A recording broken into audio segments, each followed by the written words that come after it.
বুঝি আমার বাড়ির রাস্তা চিনি না। ও সে পান খায়া মুখ লাল করিয়া, কালো ছাতা মাথায় দিয়া,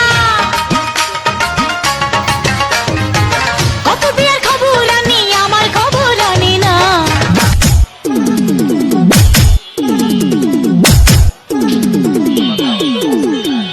ম্যাডাম তোমার